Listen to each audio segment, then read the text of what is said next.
In the late 1980s, television was a strictly synchronized experience. Millions of people across a city tethered themselves to the exact same live signal at the exact same moment. That pristine, centralized broadcast could be completely shattered in an instant by a phantom signal hijacking the screen. At 9:14 p.m. on November 22, 1987, sportscaster Dan Roan was delivering the live evening highlights for Chicago's WGN-TV when his feed went black. He was replaced by a figure wearing a rubber Max Headroom mask, bobbing erratically in front of a spinning sheet of corrugated metal to the sound of a loud, oscillating buzz. Inside the station, engineers scrambled, eventually shifting their transmitter frequencies to override the rogue feed. After roughly 25 seconds, they successfully wrestled the broadcast back. Roan laughed the event off on air. The station initially handled the interruption as a bizarre, isolated prank, leaving the technical source of the intrusion unexamined. 2 hours later, viewers tuned to the local PBS affiliate, WTTW, were settling in for a late-night broadcast of the sci-fi serial Doctor Who. At 11:15 p.m., the feed was violently hijacked again. This time, the masked intruder pushed through with a clear, heavily distorted audio signal. Over the next 90 seconds, the figure delivered a chaotic performance. He mocked local sports anchors, hummed a retro cartoon theme, and ended the video by exposing his backside to be spanked with a fly swatter. WTTW engineers were unable to stop the transmission. Their broadcast antenna sat atop the massive Willis Tower, and the transmitter facility was completely unmanned for the night. The pirate tape ran until the hijackers chose to end it themselves.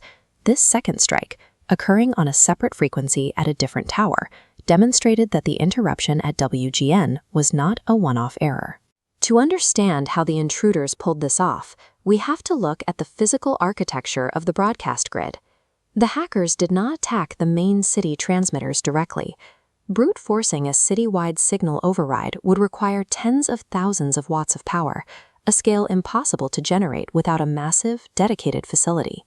Instead, they targeted a hidden vulnerability. This diagram shows a studio transmitter link, or STL. Ground-level television studios use these links to beam a targeted, low-power microwave signal to a receiver perched on a skyscraper. The skyscraper receiver acts as a relay, taking that weak studio beam and amplifying it outward across the entire metropolitan area. Maintaining these delicate line-of-sight relays require highly directional microwave dishes, carefully calibrated to hit specific points in the skyline. These microwave beams were invisible, unencrypted, and relied entirely on an unobstructed path between 2 points. This made them the primary point of failure for the entire metropolitan broadcast grid. The perpetrators exploited a specific quirk of radio physics known as the capture effect. To pull this off, the hijackers positioned a rogue microwave transmitter somewhere with a direct line of sight to the skyscraper's receiver. By matching the exact frequency of the link, but broadcasting with a stronger signal strength, the rogue beam overpowers the studio's feed. The receiver drops the weaker original signal and locks on to the stronger intruder.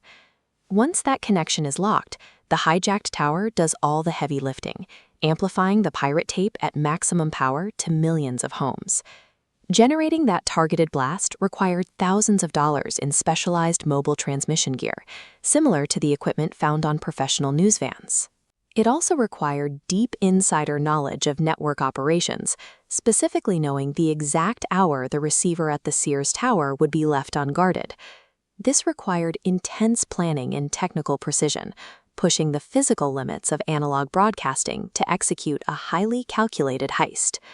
The Federal Communications Commission and the FBI immediately launched an aggressive manhunt to track down the perpetrators. Federal investigators classified the event as a felony interference with critical communications infrastructure. Investigators scoured local hackerspaces and chased rumors of disgruntled broadcast engineers who were facing severe staff cutbacks at rival Chicago television stations. They ran forensic analysis on the broadcast itself, examining cryptic local media references and the visible scan lines that proved the video had been pre-recorded on VHS to avoid live tracking. But despite the federal weight behind the investigation, The purely analog nature of the crime left zero digital footprints to follow.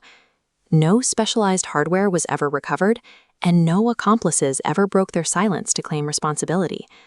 By November 1992, the federal 5-year statute of limitations had expired, effectively ending any legal threat to those involved.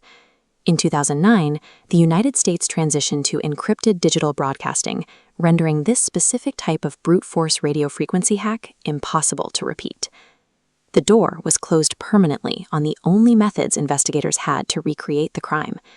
The Max Headroom incident remains the perfect crime, frozen in time as a haunting relic of the vulnerable analog age.